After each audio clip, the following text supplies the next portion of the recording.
রাসূলুল্লাহ আপনি বলছিলেন মসজিদ থেকে বের হওয়ার আগেই একটি সূরা শিখিয়ে দিবেন।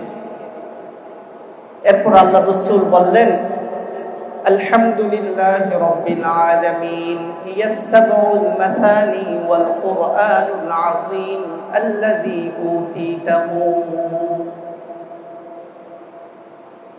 বলো আলহামদুলিল্লাহি রাব্বিল আলামিন, এটা এমন একটি সূরা, এখানে বারবার পঠিত 7টি আয়াত রয়েছে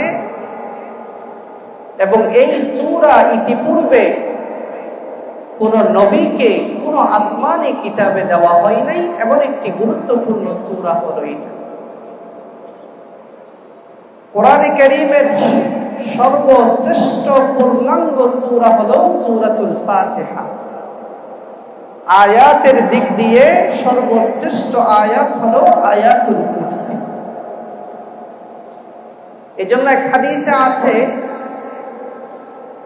যে সূরা ফাতিহা এবং সূরা বাকারার শেষ আয়াত, এগুলি কেউ যদি পড়ে ঘুমাই তাহলে কাফাতা, এই দুই সূরা, দুই আয়াত, সূরা ফাতিহা এবং সূরা বাকারার শেষ এই আয়াতটুকু তাদের জন্য যথেষ্ট হয়ে যায়। এটার অনেক ফজিলত, অনেক গুরুত্ব রয়েছে।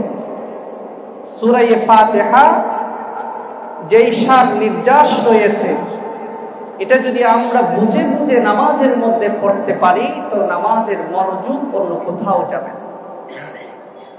এক সময় মুসলিম শরীফের 1762 নম্বর হাদিস, রাসূল আকরাম সাল্লাল্লাহু আলাইহি ওয়াসাল্লামের পাশে বসা ছিলেন হযরতে জিবরিল আলাইহিস সালাম।